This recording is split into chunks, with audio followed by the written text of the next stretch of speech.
I'm here with actor John McGowan, who just last night, or 2 nights ago, right, opened the Big Bang Theory, a musical party. Last night. Exciting.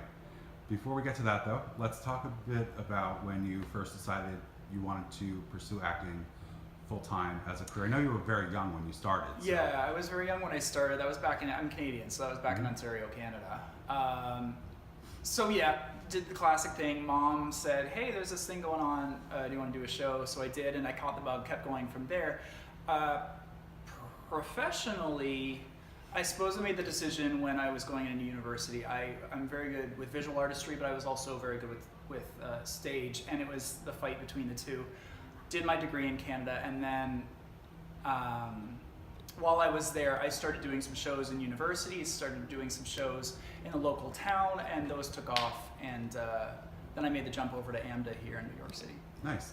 And I know you did a lot of regional work up in Ontario, and you played a lot of main roles in some pretty big musicals, right? Yeah. Started out as Angel, right? That's right. Strangely enough, I don't think I necessarily play that role these days. But yeah, I did start out as Angel. That actually branched out of university. That was one of the shows that really did take off, and I ended up having to defer a year of university for that. Okay. And funny little story, when I did my first sort of official show here, when I came out of school, I didn't feel good the first night. I felt like it was my personal best. Everyone else was like great, but I kind of withheld from going out to the audience for a little bit after the show. And I went outside and I was talking to this man. He came up to me. These two guys came up to me, and I was chatting with them. And chatting with them for like 15, 20 minutes. And I thought, God, I recognize this guy. I don't know where he's from. And it was Wilson Germain Heredia. It was the original Angel from Rent. And I was like, oh, that's so weird. It was like a little full circle deal. It was cute. Yeah, it was what really did he have nice. to say? Did he compliment you? He said, no, he was very happy. He said, I really enjoyed you. He gave me a lot of compliments. And just all the way through, I was trying to figure out where he was from, who he was. And I just didn't. And then I clicked at the end, and someone said, don't you know who that was? And I said, no. And they said, blah, blah, blah. And I said, oh. Had you known he was in the audience before you took stage that night, would it have made you a little more nervous? Because the original Angel was there? I mean, I guess a bit. Those people that did that show, I know that they're pretty familiar with a lot of the original renters. Yeah, I'd say it would probably have made me a little more aware. And that was pretty much your first big gig, right? Your first. Yeah, it was. I'd call it a medium-sized gig. It was a lot of the people that did the production were in and around the Broadway world. They starred, the directors, producers, stuff like that.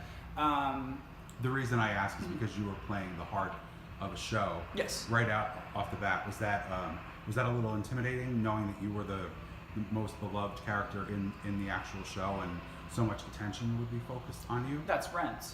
That's what I'm talking about. Rent. Yes, that particular show. Yeah, you've got a very important role to play. That role is. It's a symbolic role, actually. It's sort of it's the wisdom figure. It's that wisdom figure who dies, and then they have to carry on because they learned from that character. Spoiler alert, yeah. Angel dies. For those of you who have been under a rock since '96. So you do have a very important role to play in that, and it's so easy to make that character a caricature.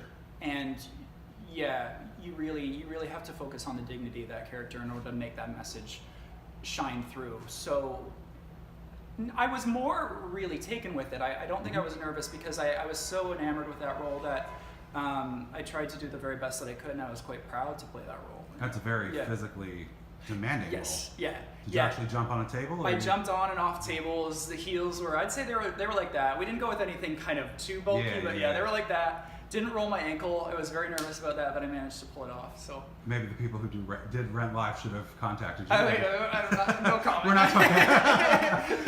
Edit. No. So then you went on and you started as Link Larkin in Hairspray. So that's kind of a drastic change. You went from being a drag queen to being a heartthrob. A heartthrob. Yeah, I do a lot of. I've always been termed by a lot of my teachers in acting school and stuff like that as a classic character actor. So I do tend to go extremes, I guess. Link was the opposite end of the spectrum, the complete opposite end of the spectrum. Absolutely. But that being said, that was a little bit more of a caricature, but in a very fun way. That show, ironically enough, is another one where, although it is a bit of a characterization of of these people and these stereotypes with the racial issues. You have to make that shine through. That's a difficult balance to strike, because absolutely. you're doing this very absurd comedy, but at the same time you're dealing with these very, very, very still relevant topics. Mm-hmm. So that's a trickier balance in the sense that you have to provide the humor, but also be very careful with providing that message as well. Mm-hmm. They all hold a special place in my heart, but Link is, I love Link. Link's the innocent side of me. I love Link. Very Tracy of you. Yeah, no, I love Link with all That'll my be your heart. next story. You'll go right back to being a female again. We keep bouncing back and Which- forth. yeah. Fluid. So when did you decide that you wanted to come to New York to pursue theater? I decided New York to come to. That was. I did Spring Awakening. I did Rent. I did Hairspray, and then after Hairspray, I did Avenue Q. I did Avenue Q, which is set in New York, and I think that's what kind of got me going. I ended up getting a lot of positive feedback from the roles that I was doing, and I was on this path to meld visual and dramatic arts at the same time in production, which is a great skill to learn anyways. But then I started thinking, you know what, maybe I should get back to my roots and I should start looking at that musical theater training. Yeah. That's when I got caught with my eye on Next to Normal. Next to Normal is really that show which said, no, you know what, let's try this, let's take a risk, let's jump across. Yeah. And I did. And now I'm here. Yeah, you've done such big shows. And that's the other funny thing. Next to Normal was the first show that I did when I graduated, Yeah. which I was really happy about. It kind of fits like a puzzle piece in a strange way. It does. Yeah, Yeah. It's very interesting that you did Yeah. do so many big shows right off the bat. Yeah, it's very cool and it's surreal, and I'm happy that they are happening. It's a bit bizarre. I try not to question that stuff. I just keep going. I keep my head down and keep going. Yeah. And now you are starring in The Big Bang Theory, a pop rock musical parody, Yeah. as Sheldon. That's right. Were you a fan of The Big Bang Theory before you started working on this, or did you have to go in and kind of? I obviously have not seen the show at this point since it just opened. Is it loosely based on a Big Bang Theory, and you're playing exaggerated versions of the characters, or? Yes. So there's a couple different parodies that have gone on through the past few years, and Big Bang Theory it's the parody version of it. So we're trying to figure out where that line's drawn and what that means specifically as we go on. We had a shorter rehearsal process than a lot of shows get, and as we go on, we're trying to figure out where that parody lies. But essentially what we're doing is we're heightening the humor of the characters. We're keeping it the same base as you would see on the television show, but we're just exaggerating that humor a little bit more and more. That's got to be even more challenging for you because Sheldon's already quite heightened Yeah. to begin with, to put it nicely. So you're like double heightened. Yeah, it's a strange feeling because this sort of off-Broadway, especially with the parody shows, they have a bit of their own following. And Sheldon is Jim Parsons. Jim Parsons is Sheldon. He's legendary for that character, and he made that character. So it's stepping into shoes that are very, very specific with that role. That's a bit intimidating. And the fact that the New York community is really turning an eye, an off-Broadway eye, but still turning an eye on there, that is a bit nerve-wracking, yeah. That being said, you know, you keep your head down, you keep going. You just try your best. You try your best, and every role you get, you just try your best. What's been the most challenging part of this project? Actually, the lines, believe it or not. The character wasn't so hard to accomplish, but the lines, the way that he's so specific in his speech patterns, in his diction, in the speed, the breaths that he takes to accomplish that role, that's the tricky part. And you always have these acting teachers telling you, you know, the lines first, and of course that's always in the back of your mind, but yeah, it still trips me up because he's so specific with his wording. Absolutely. I have to stop and think, okay, what's the next one? Does it even trip you up even more that you have to sing part of it or sing Yeah, as well? it's the So speed it's at like which a he says it. Double challenge. It's the speed at which he says it. It's the diction and speed at which he says these things that it's nearly verbal diarrheaing it out. I just have to learn that. Yeah. So now that you're here in New York, off Broadway, are there any differences in terms of? I know it just opened, so this might be a harder question to answer. Like the audiences in New York versus audiences in Ontario. Um, Which might be difficult since you're just starting. I think from what I have experienced in New York, I've had to do quite a few shows here because that's required for the visa, and it's a tricky thing to do with political climates right now to grab that. I would say yes and no. I think that a lot of the time we expect New Yorkers to be a lot harsher with their critiques, with their expectations for a show because they're surrounded by Broadway. Right. But at the same time, I mean, if you're a fan of theater, if you're a fan of any sort of entertainment outlet, not really, because people are still people, you know? Absolutely. People are still people. And lastly, when we went through our first previews, any previews, things go wrong, you hit bumps. That's what previews are for. Absolutely. You know, you always have to be accepting of the fact that you may be destroyed and you may be praised at the same time. All actors are. The best actors, the Tony-winning actors, Absolutely. Oscar-winning actors. So No one's perfect. not No one really, and because they're still people. Yeah. No, I don't think that really phases me in any way that there's a difference there. Ontario audiences may not be as necessarily always exposed to that sort of thing, Right. because there's just fewer. You know, we don't have Broadway in Ontario. Right. It's not that big of a scale. But no, I wouldn't say there's a heck of a lot of difference in that way. People still enjoy. They still all have emotion, and that's how they function. What's it like interacting with the audience after the show and having them coming up to you and saying what a great job you did, and especially with Rent, I'm sure you had people wait at the stage door, and same thing with Hairspray. We're in shows that people would probably stage door. Yeah. Is that a thing in Ontario or not really? It is. You always do go out. You always have. Strangely enough, I've gotten fan mail from even small productions and stuff like that. Particularly with Angel, because Angel strikes a chord with a lot of people in that way. They would send me things like appreciation posts or little messages here and there. Me personally, I tend to be a little bit more reserved. I like being the center of attention when I put myself to be the center of attention. Right. And that's on stage, but sometimes when I come off stage, I'm not necessarily as enthusiastic about that. How I feel about it, I go out, I try to be as humble as possible. I try not to speak a lot. Actually, I let them do the speaking, and then always eternally show gratitude. Yeah. It's very interesting because I do take those comments and things that people say to me, and I read them when I'm off stage.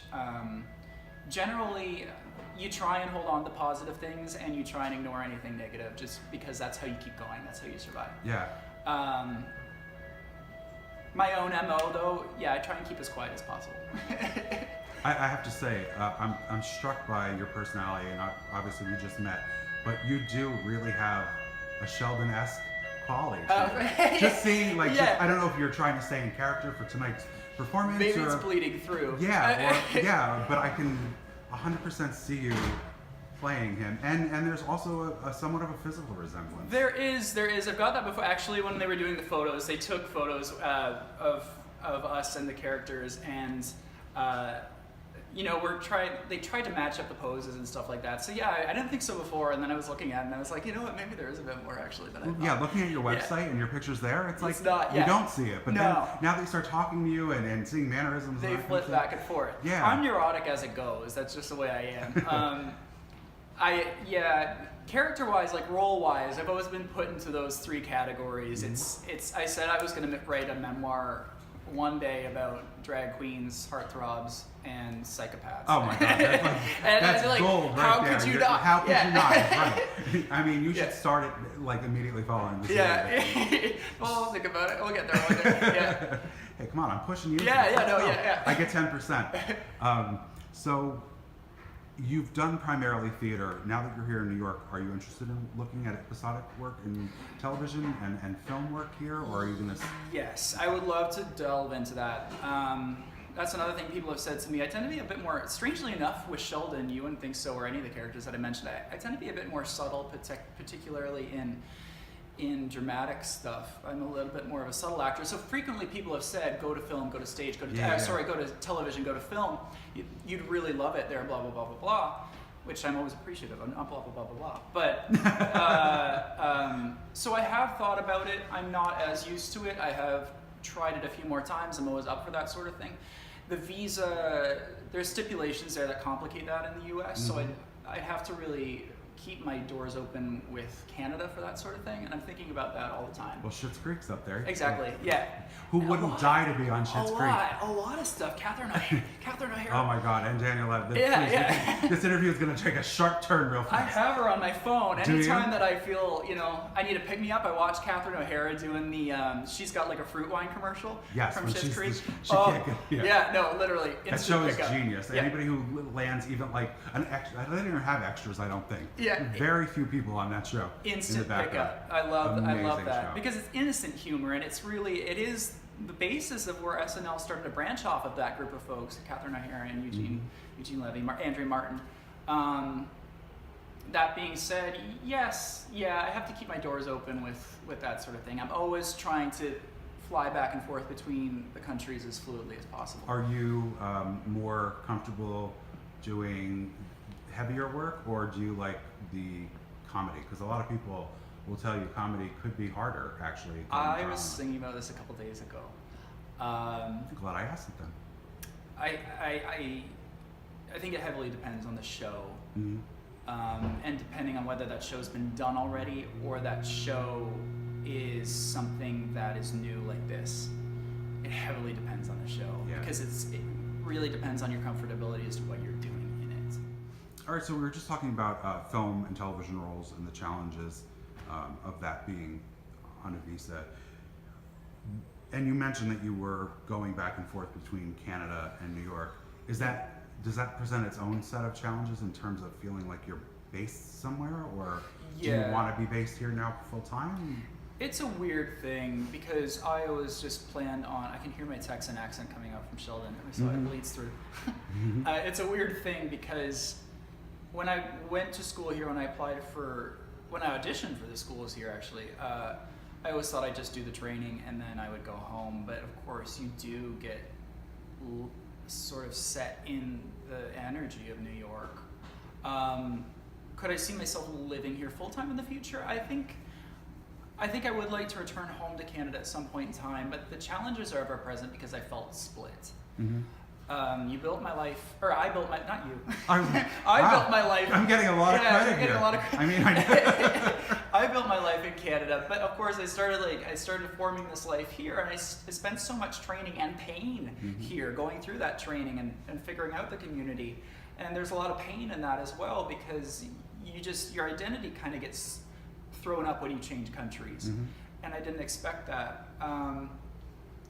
I would love it to be fluid. I would love to, I think, one day have my base in Toronto and then be able to go back and forth. The political climate does affect that right now very greatly. Hopefully that's not an option, not an issue. Yeah. What I'm doing is, like I said, I'm keeping my head down. I'm going as if those options will be open, and if I can flip back and forth, I absolutely will. There is still a split feeling there, though. There always will be, I think. And that's got to be tough because it's like your heart is kind of in two places. Yes, yeah. You don't really know where you belong. You feel a little bit like an orphan in a weird way. And I never experienced. You don't experience that feeling until you start living in another country. Right. But you almost got a New York family and then your real family. Yeah. But that's its own set of challenges too, trying to assimilate and go back and forth. And you feel like you're missing people there or disconnecting with people there, and then you're building relationships with people here, but you don't know how long you'll be here. Right. And when so it's those like how relationships much do you will put end. out? Yeah, you have to learn to really sort of stop focusing on that sort of thing in order to survive. Actually, you have to kind of turn your brain off a little bit and start actually appreciating the small things. Okay, this is here now, this is here now, this is here now, and try not to think about it so hard. You really do have to train your brain to live in the moment in that sense. A lot of my friends are being sent home right now still, and I graduated 2 years ago, and it's still, when that happens, it flickers in the back of my mind, and I'm like, oh God. And then, you say goodbye, and you keep going, and you keep going. Yeah. Yeah. You don't get handed more than you can handle. No, exactly. Most times. Exactly. John, thank you so much for taking the time to this interview. Well, it was a real pleasure and continued success. Thank you.